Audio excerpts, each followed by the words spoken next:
Death, taxes, and the Washington NFL franchise being poverty. These are three things that'll never change in life. The Washington Commanders have hired Dan Quinn to be their next head coach. The Commanders brought in Bob Myers, the architect behind the Warriors NBA dynasty, who helped them poach Adam Peters from the perennially successful San Francisco 49ers just for this dud of a hire. And I think it's the worst of the NFL offseason. I'm going to be making a video later ranking each of the coaching hirings. Shoot a follow for that one. But this has got to be the worst hire of the offseason for any team looking for a head coach. I think this one stings for Washington just because of the similarities you have between the guy you just brought in and the guy you just let go, Ron Rivera. Dan Quinn spent the last few seasons in Dallas as the defensive coordinator, where he fielded some pretty competent defenses. Before that, he was the head coach of the Atlanta Falcons, where he took them to a Super Bowl where they infamously blew the 28-3 lead to the Patriots.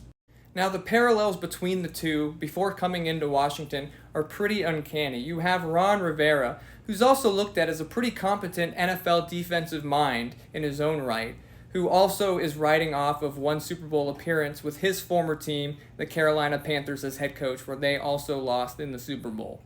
Both head coaches fizzled out into mediocrity after their Super Bowl appearance, with their previous teams getting fired from their respective jobs just a few short years later. If I'm a Washington fan, I'm thinking, we just tried this approach for about half a decade, and it didn't work at all, failed miserably, and now we're going right back to the same thing. New owner, but the same activity, the same hirings. And it's pretty clear that Dan Quinn was not Washington's first choice. Washington was looking for an innovative offensive mind like Ben Johnson, and Washington was pursuing Ben Johnson to the point where they flew out to Detroit to interview him in person, when Ben Johnson texted Washington officials mid-flight letting them know that he was withdrawing his name from the running. Pause to read this tweet. So with Johnson out of the running, it seemed there was one coveted candidate left, and that was Mike Macdonald from the Ravens, their defensive coordinator.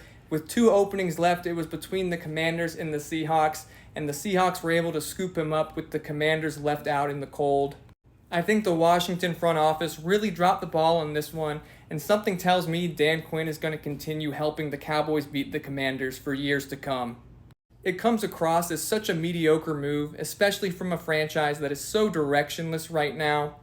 But let me know what you think in the comments. Does it matter who they bring in as their offensive coordinator, and who do they end up with at their number 2 pick?